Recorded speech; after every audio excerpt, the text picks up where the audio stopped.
Assalamualaikum warahmatullahi wabarakatuh. Selamat pagi anak-anak, apa kabarmu hari ini?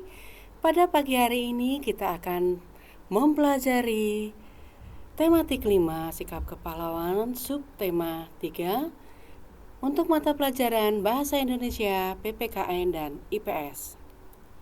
Kelas 4 SD Masjid Syuhada, Yogyakarta. Untuk muatan bahasa Indonesia, perjuangan para pahlawan, kita akan menuliskan informasi berdasarkan gambar pada tabel.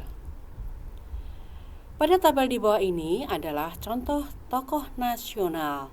Tokoh ini adalah Pangeran Diponegoro. Informasi yang dapat kita dapatkan yaitu 1. Pangeran Diponegoro merupakan salah satu pahlawan Indonesia. 2. Pangeran Diponegoro berjuang dengan gigih saat melawan Belanda. Menyebutkan informasi kepahlawanan menggunakan tabel. 1. Salah satu cara mempermudah kita dalam mengingat isi teks adalah dengan membuat tabel. 2. Informasi sikap kepahlawanan tokoh juga dapat kamu buat dalam bentuk tabel. Kemudian hal-hal yang penting dapat kita tuliskan, antara lain latar belakang dan sikap kepahlawanan yang patut diteladani. Membandingkan informasi sebelum dan sesudah membaca teks. Sesudah membaca teks informasi, kita akan lebih memahami sebuah informasi. Manfaat membandingkan informasi sebelum dan sesudah membaca teks. 1. Memastikan apakah informasi yang kita terima itu benar. Yang kedua, menambah pengetahuan. Mempresentasikan informasi penting dari teks. Informasi dapat diperoleh setelah membaca teks dengan cermat. Informasi dapat menjadi acuan dalam menjawab pertanyaan. Kemudian, informasi dapat digunakan sebagai bahan presentasi. Saat presentasi, lakukan dengan penuh rasa percaya diri. Untuk muatan IPS, kita akan belajar sikap kepahlawanan Pangeran Diponegoro. Pangeran Diponegoro lahir di Yogyakarta tanggal 11 November 1785. Pangeran Diponegoro menentang penjajah Belanda karena sikap penjajah Belanda yang membebani rakyat kecil dengan pajak tinggi dan tidak menaati adat istiadat yang berlaku. Selain itu, Belanda juga memasang patok-patok di atas tanah makam leluhur Pangeran Diponegoro untuk dibuat rel kereta tanpa izin.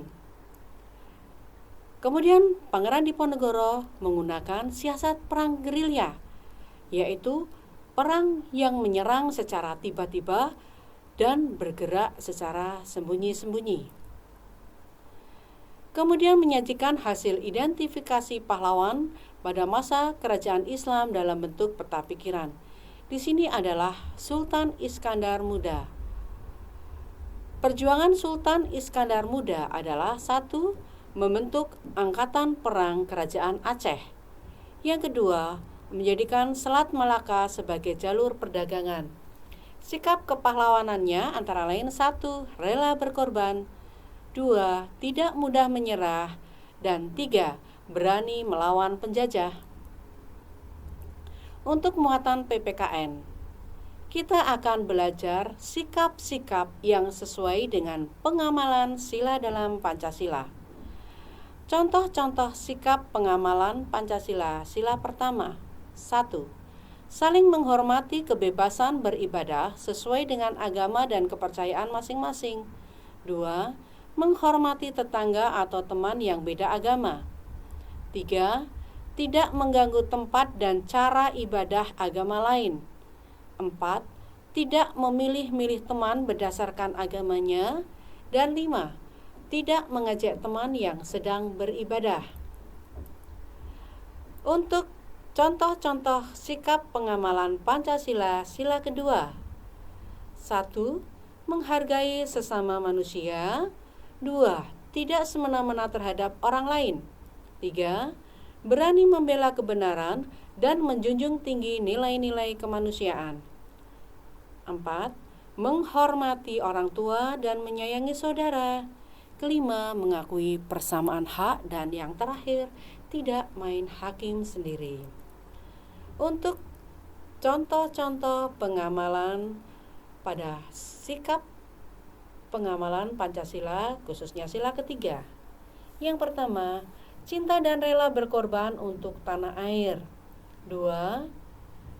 Giat dan tekun belajar agar dapat membanggakan nama sekolah. 3.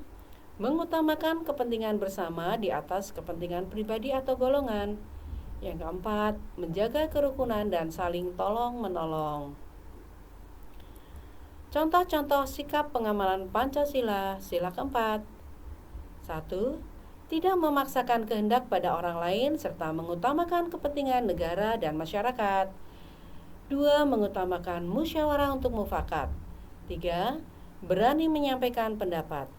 Keempat, menghormati orang lain yang sedang menyampaikan pendapatnya dan tidak langsung menolak jika tidak setuju.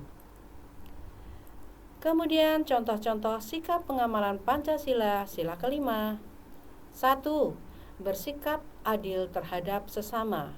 2. Menghormati hak-hak orang lain. 3. Bekerja keras dan tidak mudah putus asa. 4. Tidak sombong semena-mena pada orang lain.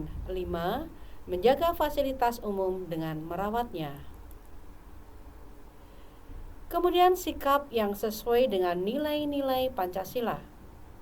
Sikap yang sesuai dengan nilai Pancasila untuk sila pertama. 1. Taat menjalankan ibadah. 2. Menghormati hak-hak umat beragama lain dalam beribadah. 3. Tidak memaksakan satu agama kepada orang lain. Untuk sila kedua, yaitu memiliki sikap tenggang rasa, menghormati hak orang lain dan berani membela kebenaran dan keadilan.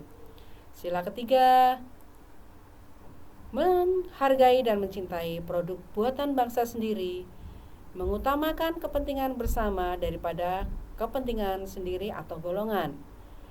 Selanjutnya adalah cinta tanah air. Yang keempat, tidak merendahkan suku, adat, dan budaya dari daerah lain.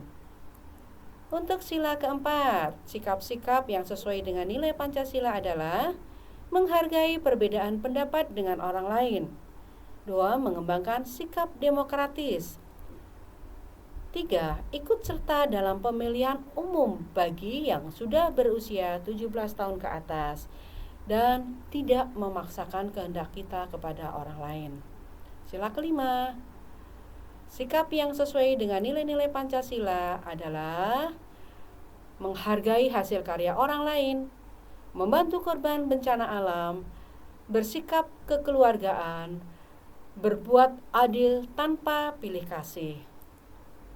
Nah, kemudian tanggung jawab sosial yang sesuai dengan sila kelima dari Pancasila adalah bekerja bakti dengan suasana kekeluargaan, membantu korban bencana alam, menghormati hak orang lain, tidak boros dalam menggunakan air, dan menghargai hasil karya orang lain. Demikian materi kita pagi hari ini. Tetap semangat ya. Semoga selalu dilindungi oleh Allah Subhanahu wa taala. Jangan lupa jaga kesehatan dengan selalu memakai masker, cuci tangan pakai sabun ataupun menggunakan hand sanitizer dan menghindari kerumunan. Wabillahi taufik wal hidayah. Wassalamualaikum warahmatullahi wabarakatuh.